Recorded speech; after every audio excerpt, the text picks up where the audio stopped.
प्रारंभ करें, ठीक ना, ताकि उसके मैक्सिमम जो है शुभ को मिले। ठीक है, तो शास्त्र कहता है कि कोई भी भूखंड हो, ठीक ना, कोई भी भूखंड हो, उस भूखंड में यदि हमको अपने आवासीय भवन का निर्माण करना है, ठीक है, तो सबसे पहले एक चार दीवारी वहां पर होनी चाहिए। ठीक है, ये जो है चार दीवारी भवन में होनी चाहिए।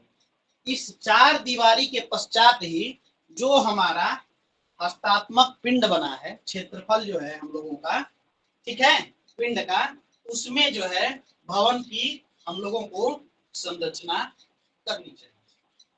ठीक है, भवन की संरचना उसमें आरंभ करनी चाहिए। और भवन की संरचना के साथ साथ इस विषय का हमेशा ध्यान रखना चाहिए कि ये चार दीवारी से जो हमारा भवन का मुख्य दीवार है, ठीक ना, चार दीवारी से जो भवन का मुख्य दीवार है, इसमें कम से कम मिनिमम जो है हमारा 1 मीटर यानी कि करीब करीब 3.25 फीट के आसपास जगह जो है ये एकदम क्लियर जगह से, ठीक ना, भवन के हमारा जो भवन है उसके मुख्य दीवार से जो हमारी बाउंड्री चार दीवारी होगी उसके बीच में कम से कम जो है 1 मीटर का जगह अवश्य होना चाहिए। 1 मीटर यानी करीब करीब 3.25 फीट के आसपास, ठीक है ना। तो ये कम से कम जगह जो है हमको मिले, ठीक ना, ये जगह हमको कम से कम मिलना चाहिए। यह जो है हमारे जो भवन में खिड़कियों से हम छज्जा इत्यादि निकालेंगे, या इस भवन का जो हमारा दीवार है उसकी रंगाई होगी, पुताई होगी, रिपेयरिंग होगा, ठीक है। आजकल तो सैनिटरी प्लम्बिंग इत्यादि का भी कार्य चलता है, ये कार्य भी इसके अंतर्गत हमको देना होता है। इसलिए कम से कम इतना जगह तो चारों तरफ होना ही चाहिए, चारों तरफ, ठीक है। एक जगह जो है हमको चारों तरफ देना ही चाहिए, ताकि इससे क्या होगा, एक तो आपके भवन के अंतर्गत ये जो है हवा जो है ये चारों तरफ आपको पर्याप्त मिलेगी, ठीक ना, हवा जो है पर्याप्त मिलेगी। इसके साथ साथ धूप इत्यादि भी आपको जो है सनलाइट जो है रोशनी जो है भवन में पूरी तरीके से आएगी, ठीक है, पूरी तरीके से रोशनी भी जो है आपके घर के अंतर्गत आएगी।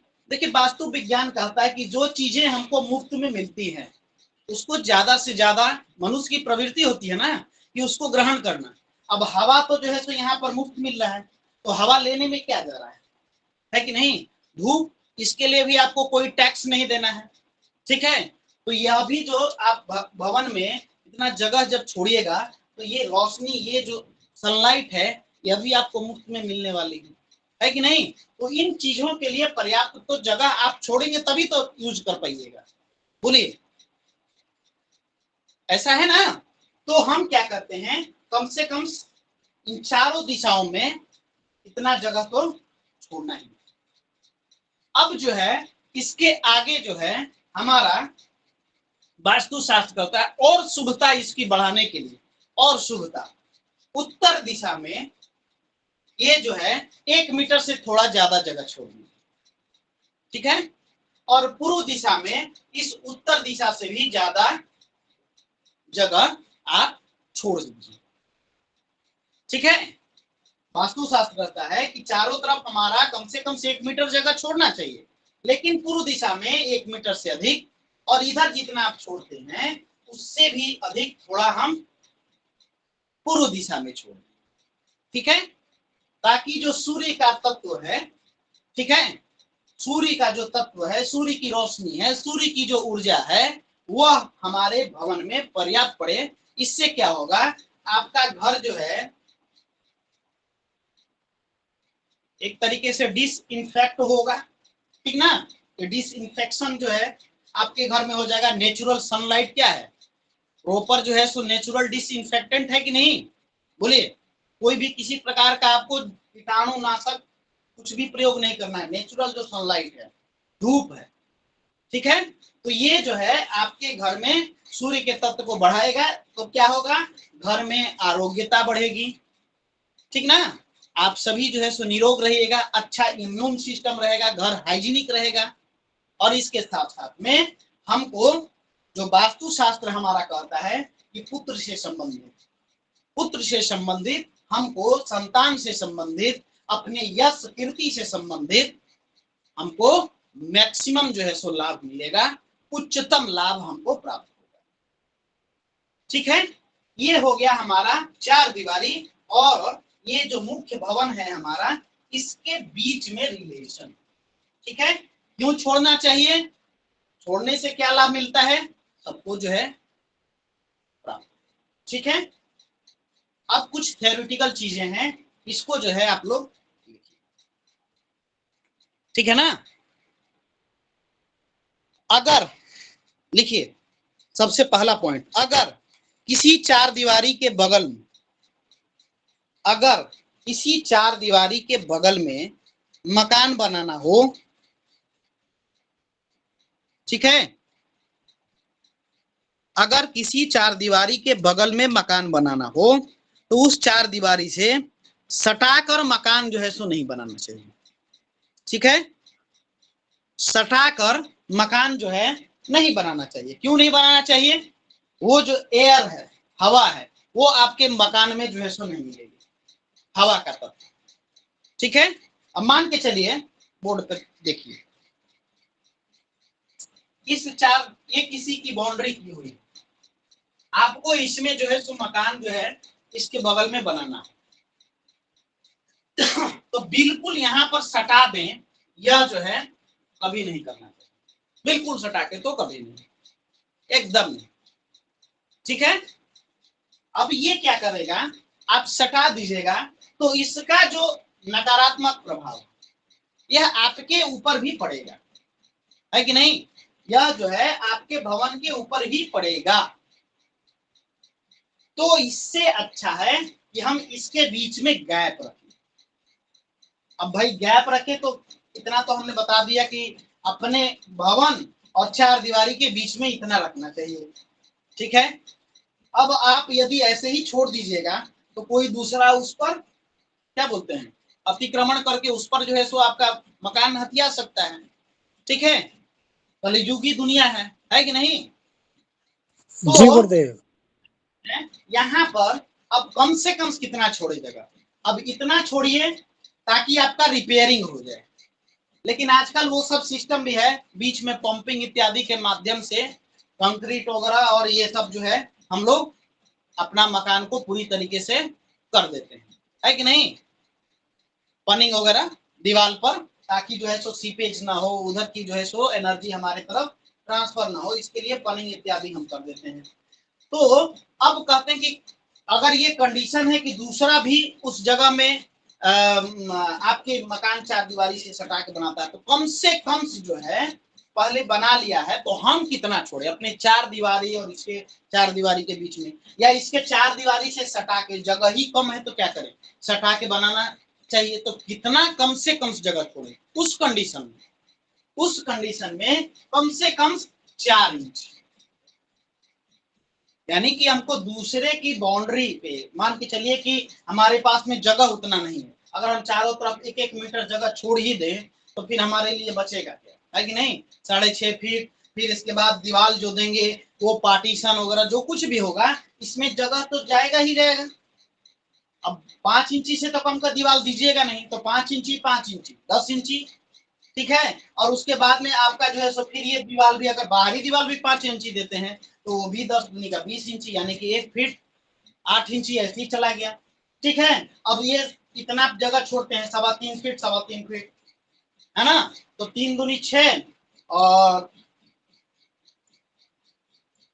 6 7 8 फीट, 8 फीट जगह जो है तो आपका ऐसे ही छोड़ने के चक्कर में चला जाएगा 8 फीट। अब इस 8 फीट जगह का हमारे जो है सो रियल एस्टेट के जो भी बिल्डर्स हैं या फिर जो भी भूमि से बहुत ज्यादा जो है सो काम लेना चाहते हैं, मैक्सिमम भूमि का यूटिलाइज करना है, बोले कि भाई आपके लिए ये 8 फीट जगह कोई प्रॉफिट देने वाला नहीं, ठीक है। यह 8 फीट जगह जो है आपका नुकसान हो गया। अब इस 8 फीट जगह की भरपाई कैसे करिएगा? यहाँ कोई छोटा सा एक कमरा बना देख सकते हैं इसमें, है कि नहीं? तो ऐसा जो है सो नहीं, लॉन्ग टर्म में यदि सोचिएगा तो ये 8 फीट जगह जो है तो जो छोड़ना है, ठीक ना, 6.5 फीट तो ऐसे ही करीब करीब हो गया, ठीक ना। तो ये 8 फीट जो जगह आप छोड़ रहे हैं ये बहुत फायदेमंद है आपके मकान में पूरे तरीके से हाइजीन इत्यादि सब कुछ बनाने के लिए। वो यह कीर्ति वैभव सुख आनंद सब कुछ जो हम बात करते हैं पैमाने पर जब उसको हम पैरामीटर पे तोलते हैं तो ये जो है 8 फीट का जगह, ये जो प्रॉपर्टी की आप जो है सो वैल्यू जो है सो चेक करिएगा और वो पूरा यूटिलाइज आप अपने इसमें चेक करिएगा। इसमें आपको ग्राफ जो है बिल्कुल ऊपर की ओर जाता हुआ दिखेगा, मतलब पॉजिटिव, नेगेटिव वाला नहीं, पॉजिटिव ऊपर बिल्कुल जाएगा, ठीक ना। तो हमको इन सभी चीजों को देखना है अपने लिए, जो मकान ले रहे हैं, जो ले रहे हैं मैक्सिमम हो तो वास्तु के अनुसार चलिए, नहीं तो उसके लिए भी हमारे वास्तु शास्त्र में कुछ उपाय बताए गए हैं जिसमें न्यूनतम नॉमिनल जो है हम कम से कम उसको मानते हुए उस उपाय को करें। अब बाउंड्री से हमको यदि सटा के ही बनाना हो तो कम से कम 4 इंची का जगह छोड़ना तो नहीं चाहिए, लेकिन कम से कम इतना छोड़ दें ताकि इधर की एनर्जी इधर जो है ट्रांसफर ना हो, ठीक है। कम से कम 4 इंची का जगह जो है हमको छोड़ देना चाहिए। इसके पश्चात जो है भवन के जो कोने हैं, हमारा जो मुख्य भवन हो, ठीक ना, उसके जो कोने हो, कोने यानी कि वर्टिकल वर्टिसेस, है ना, ये जो कोने हैं हमारे, ये वास्तुशास्त्र जो कहता है क्या, सब समकोण होना चाहिए, यानी कि सभी 90 डिग्री का जो है तो होना चाहिए। तो ये भवन के चारों जो हमारे कोण है ये 90 डिग्री होना चाहिए, ठीक है, बिल्कुल 90 डिग्री। अब जब हम भवन का रूप के अनुसार जब बात कर रहे थे तो आप सभी को बताए थे, है ना, कि ईशान कोण जो है बढ़ा हुआ हो सकता है कि नहीं। तो ये हमारा वास्तुशास्त्र जो कहता है इस नियम को फॉलो करिए, कोई दिक्कत नहीं, ठीक ना। इस नियम को हम फॉलो कर सकते हैं। ईशान कोण यदि बढ़ा हुआ है तो ठीक है, ग्राह्य कर लीजिए इसको, कोई दिक्कत नहीं, कोई समस्या नहीं, ठीक है। तो ये चीजें भी हमको थोड़ा सा ध्यान रखना है कि जो भवन के जो हम कोने डिसाइड करेंगे वह जो है इसमें किसी प्रकार का वास्तु के अगेंस्ट जो है हमारा निर्माण नहीं होना चाहिए, ठीक है। वास्तु के अगेंस्ट जो है किसी भी प्रकार का निर्माण ना हो, वास्तु के अनुसार हो, तब हमको सकारात्मक रिजल्ट जो है प्राप्त होगा। जी नीतू जी। गुरुजी जैसे आपने ये बना रखा है ये ईशान कोण बढ़ा हुआ, तो गुरुजी फिर ये 90 डिग्री पे तो हो ही नहीं रहा। तो ये वास्तुशास्त्र में इसको ग्राह्य किया गया है ना, ईशान कोण का बढ़ा होना। अच्छा, इसको 90 डिग्री पे ना हो तो कर सकते हैं, मतलब ग्राह्य कर सकते हैं। कोना का समरूप यदि हम बता रहे थे तो बताए थे ना, ईशान जो है किस तरीके से बढ़ा हो, या तो इस तरीके से बढ़ा हो सकता है और या तो फिर इस तरीके से बढ़ा हो सकता है, बोलिए। जी जी जी जी जी, बताए ठीक है गुरुजी। इसके हाँ जी अनुसार गुरुजी, ठीक है गुरुजी। ये भी हमने बताया था, ये कोना बढ़ा हो, दोनों में जी से जी कुछ जी बताया था। करना है हमको, ठीक है। तीसरा है उत्तर पूर्व की ओर, ठीक ना, उत्तर पूर्व की ओर खुला स्थान सबसे अधिक होना चाहिए, यानी कि ये जो उत्तर पूर्व है यहाँ पर, ये पूर्व दिशा और ये उत्तर दिशा, इसमें हम खुला स्थान जो रखेंगे उन सबके अधिक रखेंगे। अभी हमने बताया ही कि इसके जो है वास्तु के सकारात्मक और अच्छे फल प्राप्त करने के लिए, पॉजिटिव ऊर्जा प्राप्त करने के लिए उत्तर में, पूर्व में और ईशान तो है ही हमारा, है कि नहीं, खुला स्थान होना चाहिए, है कि नहीं। जब वास्तु शास्त्र पढ़ा रहे थे तो बोले थे ना कि जो हमारे वास्तु पुरुष का जो सर है वो कहाँ है? ईशान कोण ईशान में। कोण जी। ईशान कोण में। तो ये जितना खुला स्थान होगा, ठीक है, इधर में हाथ फैलाने के लिए है कि नहीं, इधर में इनके हाथ होते हैं, तो ये सब कुछ कम से कम ये जो है ओपनली जो है सो होना चाहिए। आप अपने शरीर के अनुसार जो है सो देखिए, है कि नहीं। जी जी गुरुजी। तो ये जो है हमारा वास्तु के अनुसार जो है निर्माण होना चाहिए। उत्तर और पूर्व की ओर मैक्सिमम हमारा खुला स्थान होना चाहिए, या आप नॉर्थ ईस्ट में भी खुला स्थान रख सकते हैं, इससे शुद्धता आपको प्राप्त होगी। ठीक है। अब है भवन का ढाल, ठीक ना। भवन का ढाल जो है उत्तर पूर्व दिशा की ओर होना चाहिए। भवन का ढाल जो है वह उत्तर पूर्व दिशा में होना चाहिए, ठीक ना। इधर में हमारा ढाल होना चाहिए। सबसे जो मैक्सिमम हमारा ढाल होगा, यानी कि यदि इधर में 1 इंची है तो इधर में सबसे अधिक हो 4 इंची, ठीक है।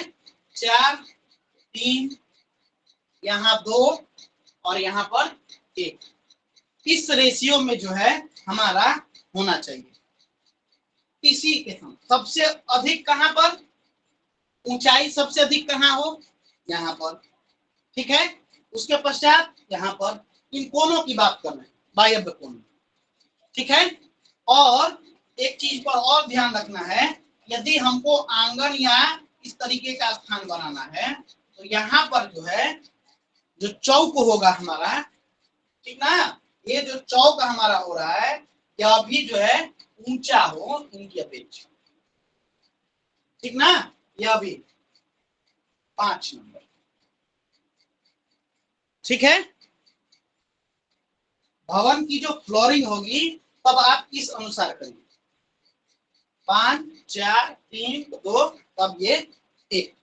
या छत का जो ढलाई है, छत को हमको ढाल बनाना है तो इस अनुसार बनाना है, ताकि ये हिस्सा जो है हमारा सबसे ऊंचा रहे, ठीक है। 1 मिनट प्रभु जी, सिर्फ 1 मिनट।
चलिए क्षमा कीजिएगा।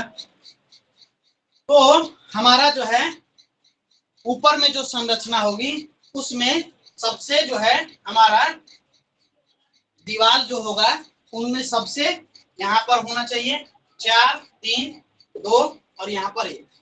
जो नीचे की फ्लोरिंग या चौकोर जो हम बनाते हैं नीचे की ओर ढाल इत्यादि होगी, वह जो है हमारा इस प्रकार से हो, यहाँ पर भी ऊंचाई रहे, ढाल नहीं हो, ठीक ना। यहाँ ढाल नहीं होना चाहिए, ठीक है। अब जो है इसके पश्चात हम बात करते हैं ईशान कोण की ओर निर्माण कार्य जो है हमारा हल्का होना चाहिए। इधर में किसी भी प्रकार का हैवी कंस्ट्रक्शन, अब हैवी कंस्ट्रक्शन में क्या क्या आता है, आपकी सीढ़ियां, ठीक है। सीढ़ियां जो है हमको यहाँ पर नहीं रखना चाहिए, ठीक है। पानी की टंकी है, उसको जो है सो यहाँ पर नहीं रखना है, ओवरहेड टैंक जिसको कहते हैं। ठीक है, ये सारी व्यवस्थाएं यहाँ पर नहीं होनी चाहिए, इसमें निर्माण यह भारी होता है। ठीक है, तो भारी हमको ईशान की ओर नहीं रखना है, जितना मैक्सिमम हमारा भार हो नैऋत्य कोण की ओर हो। ठीक ना, नैऋत्य कोण यानी कि साउथ वेस्ट, साउथ वेस्ट दिशा में हैवी कंस्ट्रक्शन आप कर सकते हैं, सीढ़ियां बना सकते हैं, वहां पर जो है आप जल मीनार हो या फिर पानी की टंकी हो, ये सब व्यवस्था आप कर सकते हैं। ठीक है, कोई दिक्कत? आवाज आ रही है ना स्पष्ट? आवाज आ रही है ना? जी गुरुदेव, जी आ रही है गुरुदेव, आ रही है, बहुत अच्छी आवाज आ रही है। ठीक, अब जो है जो सबसे बड़ी चीजें हैं घर के अंदर, घर के अंदर घरेलू हमको प्रयास करना है। बाहरी दीवारों पर तो हम लोगों ने जो मुख्य द्वार है इस पर बहुत चर्चाएं कर ली है कि नहीं। मुख्य द्वार जो है हमारा हो तो कहां पर हो, अगर उत्तर दिशा में रख रहे हैं तो सोम या भल्लाट में हो, है कि नहीं, सोम या भल्लाट में। अब ये तो हमारा मुख्य द्वार हो गया। ठीक है, मुख्य द्वार के अलावा जो हमारा भवन होगा, भवन में कमरे होंगे। ठीक है, ये कमरे जो है, ये जो कमरे हैं ये मान के चलिए कि आपका बेडरूम है। ठीक ना, तो इस बेडरूम में जो हम गेट रखेंगे एंट्री के लिए, ठीक है, वो चाहे इधर से एंट्री मारे, इधर से एंट्री मारे, इधर से या इधर से, कहीं से एंट्री होगी बेडरूम के अंदर जाने के लिए। वो भी प्रयास हमको वो भी करना है कि वह भी वास्तु के जो मुख्य द्वार के नियम है, द्वार के जो नियम है इसके अनुरूप। भवन के अंदर जो कमरे हैं वो कमरे जो हैं उसके अंदर जो एंट्री हो हमारी, वो क्या हो, वास्तु शास्त्र के अनुसार ही हो। ठीक ना, जो द्वार का प्रकरण है हमारा, यहाँ पर लगाना है तो कहां पर लगाना है, यहाँ पर लगाना है, इस दिशा में वो कहां पर लगाना है। ज्यादातर लोग क्या करते हैं, आजकल की जो तकनीक है उसके हिसाब से भी हम लोग जानते हैं, क्या करते हैं कि सबसे साइड में गेट देते हैं, है कि नहीं, सबसे साइड में। यदि ये आपका बेडरूम है तो आपका गेट जो है वो चाहे मिस्त्री हो चाहे इंजीनियर हो कोई भी हो, एक वास्तुशास्त्री तो नहीं देगा, लेकिन वो क्या करेंगे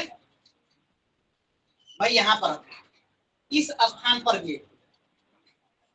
ठीक ना, अब उसके पीछे का लॉजिक क्या है कि आपके घर में एंट्री करने के पश्चात ये जो आपका बेडरूम है, आपकी प्राइवेसी यहाँ पर मेंटेन है। यदि आपने यहाँ पर बेड लगा रखा है, ठीक ना, यदि यहाँ पर आपने बेड लगा रखा है तो ये बेड जो है वह जो है यहाँ पर डायरेक्ट कोई भी एंट्री करेगा तो सीधा ये जो है सो यहाँ पर नहीं। अब ये यदि वास्तु शास्त्र के अनुसार बताते हैं इसी दिशा से एंट्री होनी है, आप यहाँ पर रख दीजिएगा। ठीक है, तो फिर जो है थोड़ा सा डिस्टर्बेंस हो जाएगा, क्योंकि आजकल 7x7 का बेड आता है कि नहीं, मान के चलिए इस तरीके का बेड है ना, बोलिए। तो ये जो है आपकी फिर वो प्राइवेसी नहीं रह जाती। मैक्सिमम लोग यहाँ पर जो है द्वार जो है इसके अनुसार नहीं रखते हैं। ठीक है, मैक्सिमम, हाँ मैक्सिमम है पीछे हुआ, मैक्सिमम जो है हमारा द्वार जो है लोग यहीं साइड में ही रखते हैं ताकि बाकी स्पेस हमारा यूटिलाइज हो सके।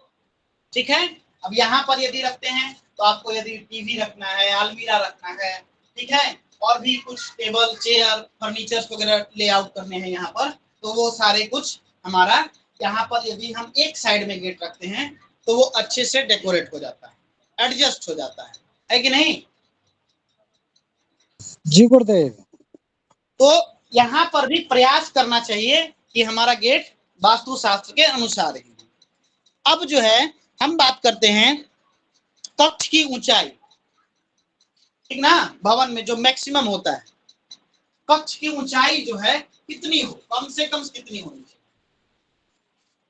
ठीक है, तो कम से कम 11 फीट जो है तो होना चाहिए। जो कमरे हैं, ये कमरे की ऊंचाई जो है कम से 11 फीट होना चाहिए, ठीक ना। इससे कम, अब ये 11 फीट की ऊंचाई होगी, क्या होगी, फ्रॉम सीलिंग, ठीक ना, से लेके हमारा फ्लोर, ये जो है फ्लोर से लेके सीलिंग तक, जो ऊपरी सीलिंग है, इसके बीच में 11 फीट क्लियर डिस्टेंस होना चाहिए, ठीक है। इससे क्या है, घर में जो है वायु तत्व और बाकी जो ऊर्जाएं हैं वो बिल्कुल ही बैलेंस रहती, ठीक ना।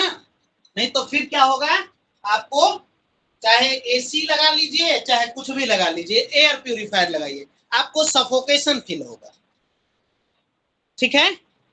होता है ना, कभी कभी ऐसा भवन में निर्माण करने के पश्चात भी हम लोग एंट्री करते हैं और जिस रिलैक्स की बात करते हैं वो भवन में हमको नहीं मिल पाता या उस कमरे में नहीं मिल पाता।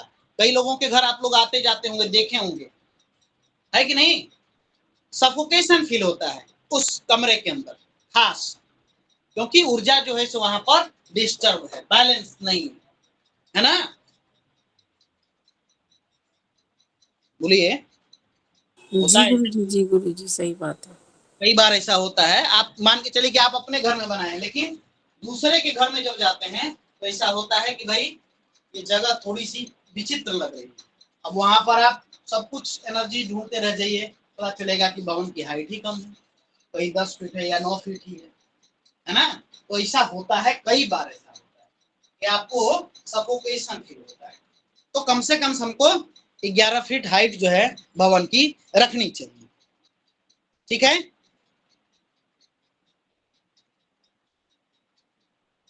देखिए, वास्तुशास्त्र के अनुसार कहता है कि ये जो हमारा ब्रह्म स्थान है, यहाँ पर किसी भी प्रकार का आप निर्माण ना करें, किसी भी प्रकार का कोई निर्माण ना करें, इसको ऐसे ही ओपन छोड़ देना चाहिए, ठीक है। आप इधर कमरे बना लीजिए, कोई दिक्कत नहीं है, ठीक है। इधर आप कमरे बना लीजिए, इधर गलियारे हो आपके, कोई दिक्कत नहीं है, ठीक है।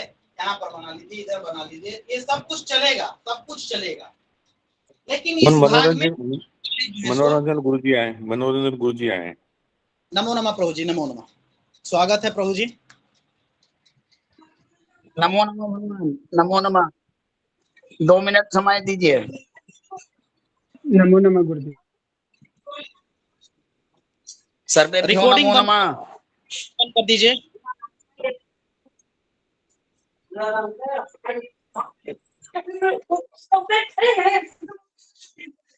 सर्वेभ्यो नमो नमः। नमो नमः प्रभु जी, नमो नमः, स्वागत है आपका।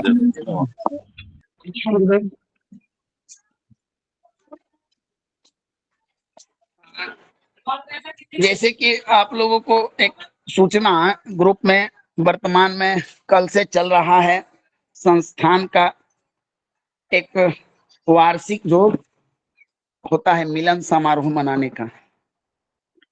तो देखिए, कुछ विशेष बात आप लोगों को बताना चाहता हूँ कि मिलन समारोह के लिए वाराणसी का स्थान कई कारण से निर्धारित किया गया है। अब बहुत सारे लोग ऐसे लोग हैं जो त्रिपिंडी श्राद्ध करना चाहते हैं, तो वो लोग भी वहां आके अपने पितरों के निमित्त जो भी शांति तर्पण वगैरह करना है, तो वहां पर हम लोग विधिवत तर्पण का जो विधान होता है सब लोग को गंगा जी के तट पर करवाने का व्यवस्था भी करेंगे।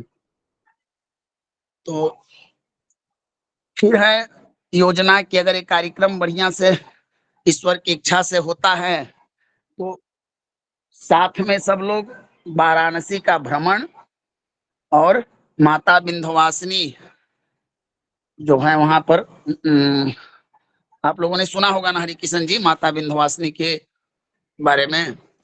जी जी, सुना है, बहुत सुना है। उनका भी दर्शन और तीनों स्थान महाकाली महासरस्वती का, उन सब का दर्शन वगैरह एक साथ हम लोग कर और अपने अपने स्थान पर, तो इसलिए वाराणसी का ही स्थान इस बार निर्धारित किया गया है। तो आप लोग इसको सफल बनाने का प्रयास कीजिए। और दूसरा है, इस 2 दिवसीय समारोह में चर्चा भी कुछ ऐसा ही सब्जेक्ट पर रखा गया है। जैसे किसी को अंक ज्योतिष का ज्ञान है तो वो अपना ज्ञान वहां पर कम सीमित समय में सारांश के तौर पर अपना वहां रख सकता है। दूसरा, जिसके पास ज्योतिष का ज्ञान है, जो जिस विषय से ज्ञान प्राप्त किए हुए है, थोड़ा थोड़ा अपना अनुभव वहां पर साझा करेंगे। फिर बाकी समय में संस्थान के विकास हेतु हम लोग चर्चा करेंगे। तो इस तरह से हम लोगों का योजना चल रहा है। अगर आप लोग सहयोग कीजिएगा तो इस योजना में थोड़ी और सहयोग प्राप्त हो जाएगा। क्या नवीन जी? जी प्रभु जी, इस विषय पर चर्चा हुई है प्रारंभ में ही। ठीक जी भगवान, तो यही था। ठीक है ना किशन जी? जी भगवान, बिल्कुल ठीक है वो। ठीक है भगवान, क्लास चालू कीजिए।